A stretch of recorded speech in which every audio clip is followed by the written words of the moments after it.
Hey, this is Pastor Major coming to you with John Calvin's book again on the Institutes of Religion. And in this section here, the instrumentality of the wicked employed by God while he continues free from every taint. So, what John Calvin is arguing in this section is that basically all evil and all sin is decreed and ordained by God, that it is God who in fact ordains for all sin to take place in this earth. In fact, you can see here just right in the very beginning, one of the sections, he is answering the objection that God is the author of sin, refuted by examples, and Augustine's answer and admonition. And so if you go on down here, you can read where it says right here, from other passages in which God is said to draw or bend Satan himself and all the reprobate to his will, a more difficult question rises, for the carnal mind can scarcely comprehend how when acting by their means he contracts no taint from their impurity.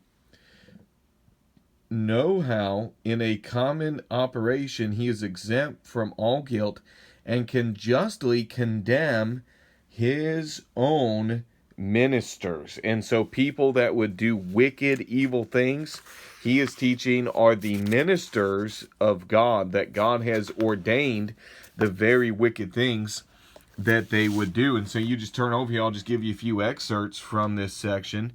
He says here that he directs their malice to whatever end he pleases and employs their iniquities to execute his judgments. Go on down to the next spot there. It says that men do nothing to save at the secret investigation of God, and do not discuss and deliberate on anything but what he has previously decreed with himself, and brings it to pass by his secret direction. So men may not know that God is directing them to do these things, but he is directing them to do all the wickedness and all the sin, that God is the author of sin. He gives many different things here to try to explain this away with things from the Bible. He says here, the Jews purpose to destroy Christ. Pilate and the soldiers indulge their fury, yet the disciples confess in solemn prayer that all the wickedness did nothing but what the hand and counsel of God had decreed. And so God decrees all of the wickedness, and it's not just this one example. He gives many examples here. In fact, right here he says, Absalom incestuously defiling his father's bed perpetrates a detestable crime. God, however, declares that it was his work, for the words are thou didst it secretly, but I will do this thing before all Israel and before the sun. We go on over here. He says this, with regard to secret movements, what Solomon says of the heart of a king, that it is turned hither and thither as God sees meet, certainly applies to the whole human race, and has the same force as if he had said that whatever we conceive in our minds is directed to its end by the secret inspiration of God. And so every wicked thought that you have was inspired by God, even though the Bible says that the thought of foolishness is sin, but yet God is inspiring these foolish thoughts in your mind.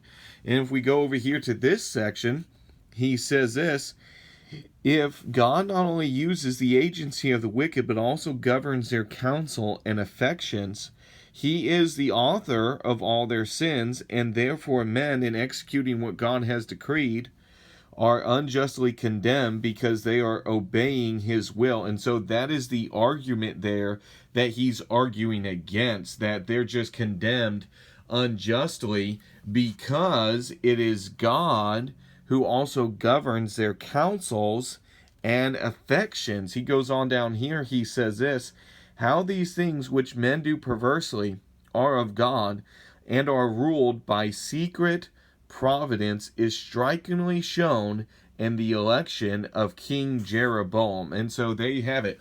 All the wickedness, all the sin, it is all ordained by God, all decreed by God. So according to John Calvin, the pedophile was made to be a pedophile. The sodomite, the queer, the gay, he was born that way, and God has decreed him to be that way, that he is his minister. The one who would, rape a woman and destroy that woman's life, it was God that decreed that nonsense. This is very wicked teaching that is found in Calvinism. God bless. Y'all have a good day.